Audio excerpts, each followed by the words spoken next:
When you were little, what was your favorite cartoon? Was it colorful, fun, full of silly voices and happy endings? But what if behind the laughs and the talking animals, something darker was hiding? What if those shows weren't just entertainment, but messages? Have you ever gone back and watched your favorite cartoon as an adult? Did it feel different? Maybe a joke seemed out of place. Maybe the characters didn't seem so innocent. Could it be that some of these shows were never just meant for kids? Or are we just reading too much into them? Look closer. Why are there symbols in the background? Why do characters talk about things kids wouldn't understand? Who really wrote these stories, and what were they trying to say? Did you know that the average child watches more than 20,000 hours of television before age 18? What does that do to a developing brain? What happens when the same messages play over and over every single day? Cartoons teach more than ABCs. They teach how to think, how to behave, how to feel about violence, gender, friendship, fear. But who decides what gets shown? And why do so many shows send mixed signals? Did you know that many cartoon creators came from backgrounds in propaganda and advertising? Some even worked for the government. Coincidence? Or were these skills used to shape young minds?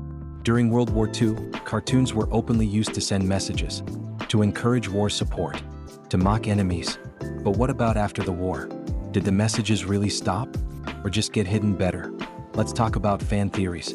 Some sound crazy, but others? They make too much sense. Like, what if the Rugrats are just imaginary? What if SpongeBob is actually a commentary on mental illness? What if the Smurfs were based on real-world ideologies? Why do so many people see darkness behind the smiles? Are we making it up? Or are we finally seeing what we weren't meant to? Remember Saturday mornings? Cereal, cartoons, commercials. But did you ever wonder why every cartoon had a toy? Why every character became a brand? Were they creating stories or just marketing campaigns? In the 1980s, laws changed. Cartoons became advertisements. Entire shows were made just to sell products. But if a story is written to sell something, does it still have a soul? Cartoons today are different. They're darker, more honest, sometimes disturbing. What? Are creators finally telling the truth? Or are we being exposed to more because we've become numb?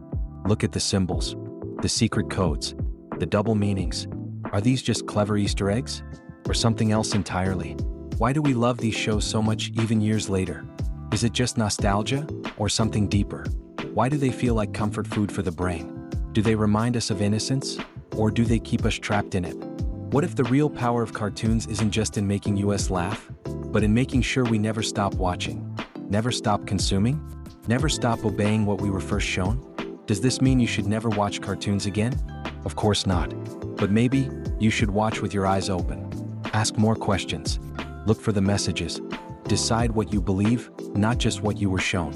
Because once you see behind the curtain, you can't unsee it. And once you know that your favorite cartoons weren't always what they seemed, you get to choose what stories to believe, and maybe even create your own. So now I have to ask you, what did your childhood cartoons really teach you?